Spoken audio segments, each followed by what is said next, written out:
It was a nice warm March day, which is pretty rare for March, and it was a great day to go ride my bike to work, which I did. And then on the way home, and sometimes I ride a little bit longer, so I don't come directly home, I go for a longer ride. I got an email from Bryan about 4 o'clock that he was going to be leaving early to go on his bike ride. You know, he always takes the long way home.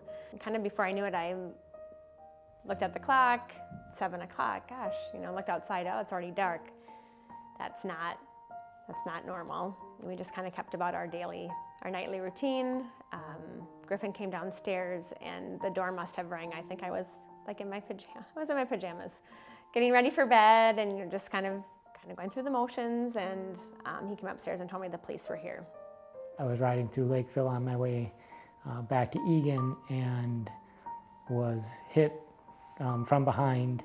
I left the kids. I remember them sitting on the stairs crying.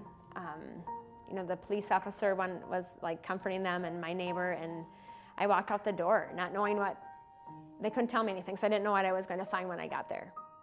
It was definitely shocking to see him just being really kept alive on the machines. Like, my husband isn't supposed to be there. Our good friend, one of Bryan's fellow bikers, I told him, I said, I need to stay with Bryan this time. I need to stay with him, but I can't stand, like he had to hold me up. I felt like he was God's hands. He was holding me up and making me strong. The doctor was blessed with a gift, and he knew something was wrong. And he's like, oh, he can't be septic, it's too early, but something's not right, I need to go in for surgery. And they did, and he was septic. So it took out, you know, some of his colon. And then, okay, we think we got it all. And then the next day, something's not right. His numbers are crashing again. I need to go back in. And then that Friday, something wasn't right.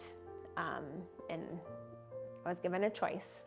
He said, we can just switch to comfort care, or I can go back in. If anything is wrong with the small intestine, I'm going to close him up, and we'll switch to comfort care. It's like, well, you have to try. You need to do the surgery. You have to. You're telling me really he's going to die if I don't do it, so try.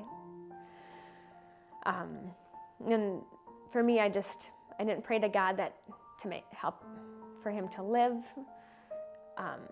Not that I didn't want him to live, but it was more, please show me I did I was doing the right thing. If it was his time to go, then that's what it was. And if it wasn't, then I needed a sign that I was doing the right thing. I was doing all that, because I didn't know if Bryan was paralyzed. I didn't know if he had brain damage. I mean, they didn't know, because he was still, you know, not awake and on life support. So after that final surgery, when the doctor came, you know, those hours of waiting, it's like, is it good that it's going longer? Is it not good? What's happening? You know, you're not down there, so you're just waiting.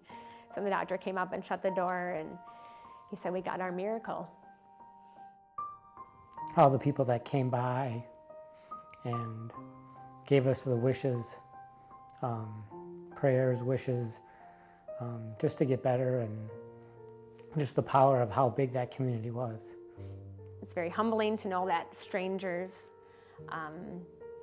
people that, you know, were acquaintances, were, you know, how can I help? What can I do? Doing things without being asked, just doing, made my faith a lot stronger. All the people praying and supporting. There were so many people, and the community was so large that it was kind of overwhelming in a positive way for that. So, yeah, so my faith was, you know, just grew and grew from that point on. You know, I have my husband back, and I deal with a lot of, like, why didn't someone else get that miracle? Why were we chosen? You know, just things that happen, friends that, you know, their husbands pass away from cancer. It's like, oh, why didn't they get the miracle? Why did we? It's very hard. So I'm very happy. You we definitely need to pay it forward.